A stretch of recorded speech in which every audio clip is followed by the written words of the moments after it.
嗨，欢迎大家来到刘文艺术录。2023年8月24日，日本政府开始向海里排放福岛核电站的核污水。到今年8月，1年的时间里，日本已经进行了8次核污水排放，每次排放量为7800吨，总排放量已达6.24万吨。尽管排海行动持续进行，但人们对这件事情的关注呈下降趋势，国际社会的监督也逐步弱化。日本政府通过分批次排海的方式，巧妙地将问题分散处理，逐步消解了国际舆论的高压态势。而在排海前，福岛核电站的核污水已经高达130万吨，要全部到海里至少需要30年。而福岛核污水与正常核电厂产生的核废水不同，普通核废水不会直接与燃料芯接触，所含核物质和浓度较少，在经过处理后，对环境的危害就能限制在可控范围之内。但是日本核污水不同，福岛核电厂机组爆炸后，用来冷却的海水直接接触到了燃料芯，已经被高浓度放射性物质污染。日本政府声称，这些核污水经过多核素处理系统处理后，将不会残留除放射性氚以外的放射性污染物。可事实是，在福岛核电厂发生爆炸后，内部的反应物状态未知，人们根本就无法对它进行有效的净化处理。而国立日本原子力研究开发机构研究员天野光在接受采访时曾说明，福岛第一核电站事故后，核燃料熔毁产生了核燃料残渣，残渣中含有1000多种核元素，核污染水正是与这些核燃料残渣接触后形成的。在福岛核事故发生1年之后，2012年3月，东京电力公司首次对核污染水中所含放射性物质的成分与浓度进行测定。当时的结果显示，浓度超标的放射性元素有64种之多。这64种放射性元素中，21种半衰期在10年以上，部分核元素半衰期甚至超过1000年，而半衰期最长的碘129需要花费1570万年才能将放射性活度降低到一半。而日本政府所说的去不掉的氚元素，虽然在外部对人体的危害较小，但坏就坏在排海的核污染水会在鱼类和海洋生物中积累，人吃了这些海鲜后，氚就会进入体内，造成 DNA 损伤，导致细胞死亡、遗传突变，增加患癌风险。虽然核污水经过稀释浓度会变低，但经过海洋生物食物链的不断富集和浓缩，人类作为食物链的顶端，通过食用海产品就间接地摄取了海水中各种放射性物质。人体内的放射性物质积累到一定程度，会产生极大的危害。日本排海的举动对周边国家及全球都形成了重大的忧患。韩国媒体指出，被污染的海水只需220天就会抵达济州岛，400天就会达到韩国的西海岸。而根据具有全球影响力的德国基尔海姆霍兹海洋研究中心的模拟显示，日本将核污水排入大海后，韩国、中国首当其冲受到影响。3年内，辐射会扩散到整个太平洋，美国、加拿大、澳大利亚无一幸免。不仅环太平洋的国家的海域会被污染，随着洋流运动，大西洋、印度洋、北冰洋、南冰洋都跑不掉。海洋变成了日本的垃圾桶，而全人类也成了日本核污水的实验对象和受害者。然而，导致这一切后果的福岛核电站爆炸事故，可不仅仅是那场9级大地震加巨大海啸的天灾，还有被日本政府极力淡化、隐藏在背后的人祸。福岛第一核电站建立之初所设计的基准海啸高度仅为 3.1 米，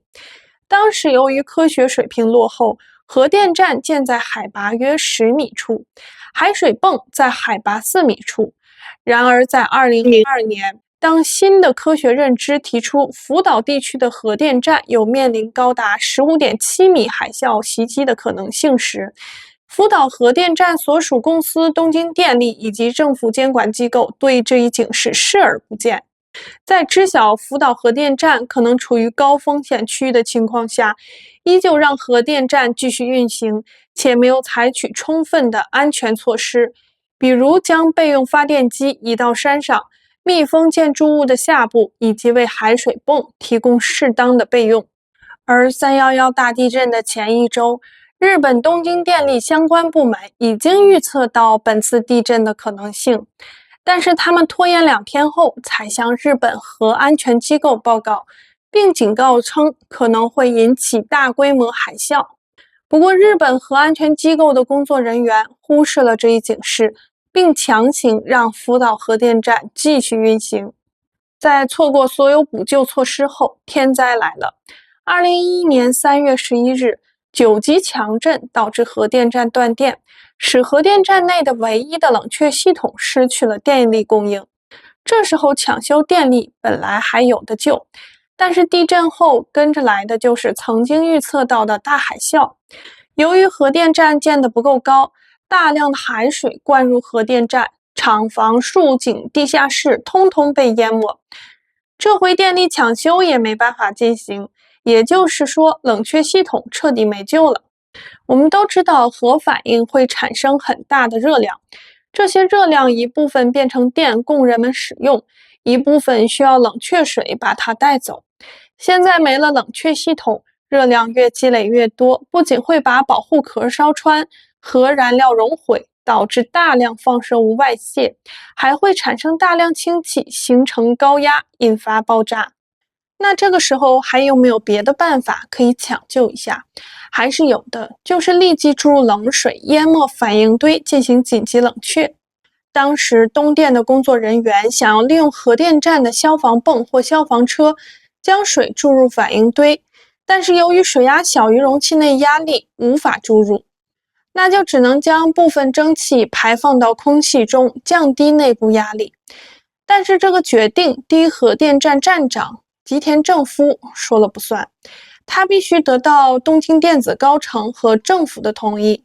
可当时东京电子的第一负责人盛田恒久在跟日本媒体老板进行商务旅行，第二负责人清水正孝与妻子在日本西部观光。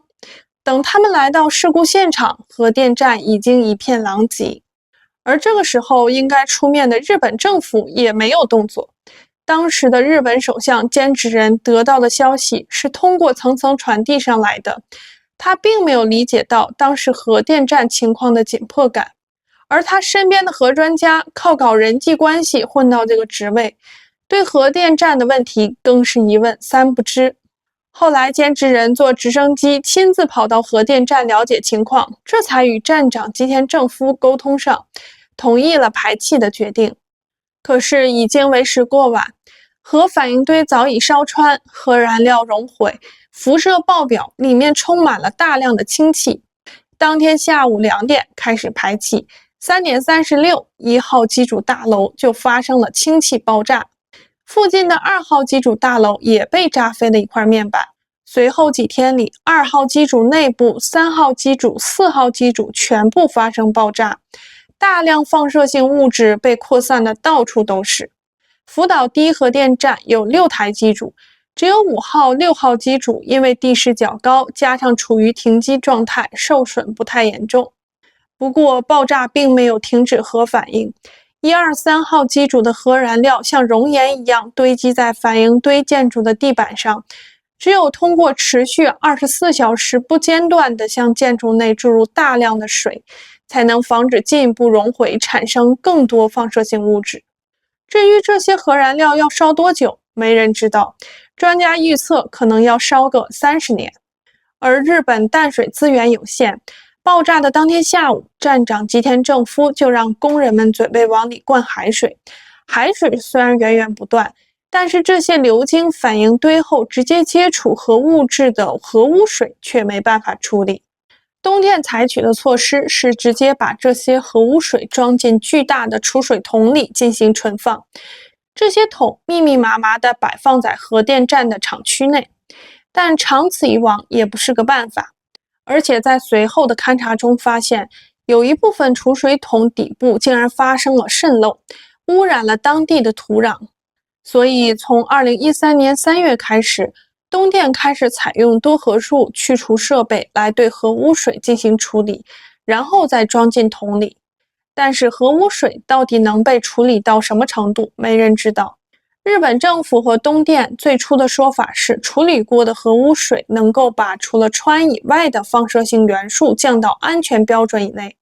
2018年，东电又在一项调查中承认，只有30%的核污水达到了他们所宣称的标准，70%的水仍然受到危险放射性元素的污染，其中铯、锶和碘等放射性物质含量均达到了致命标准。鉴于东京电子常年的造假记录，他们说的话确实也不可信。而核污水处理方案共有5个，注入地层就是在地上打一个上千米的洞，把核污水灌进去再盖上。这个方案费时费力，成本较高。固化填埋是将核污水混合混凝土制成板状，埋在20米深左右的地下。这个方案花钱最多，占地大。日本面积小，又经常发生大地震，并不适合。电解释放是通过电解的方式将核污水分解成氧气和氢气，这个成本也比较高。蒸汽排放是把核污水加热成蒸汽释放到空气中。苏联的切尔诺贝利和美国的三里岛核事故都采取了这种方法。不过日本最后还是采用了排海方案，花钱最少，对日本影响最小，但是让全世界一起来承担核事故的后果。如今日本福岛核事故已经过去13年，核污水排海的关注度也渐渐消失。最近中日双方就日本水产品对华出口相关问题达成共识，这一共识有4点。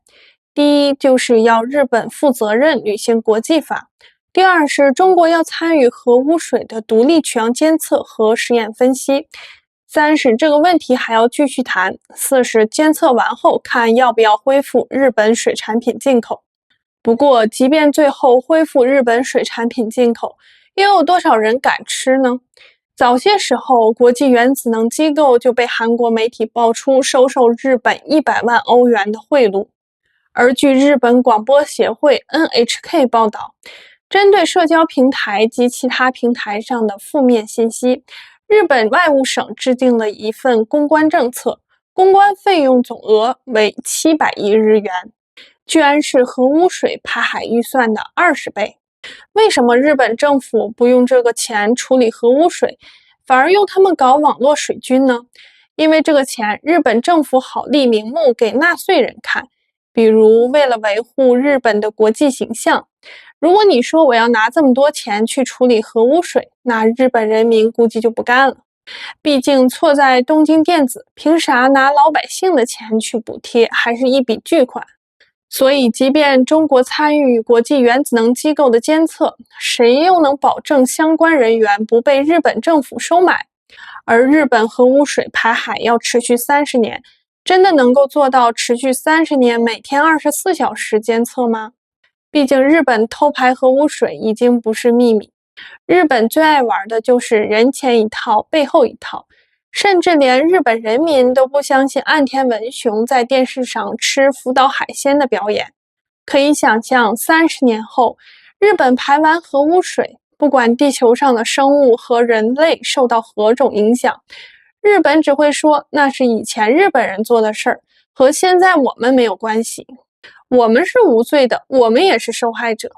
而50年后，日本会说核污水哪有核污水？日本没有做过排放核污水这件事，这都是你们捏造的。这就是日本的谎言套路。而谎言的代价是什么？并不是它会被错当成真相。真正危险的是，如果我们听了太多谎言，会再也无法分辨出真相。这期节目就到这里，感谢大家的观看，我们下期再见，拜拜。如果喜欢我的频道，记得订阅、点赞、收藏哦，感谢你们的支持。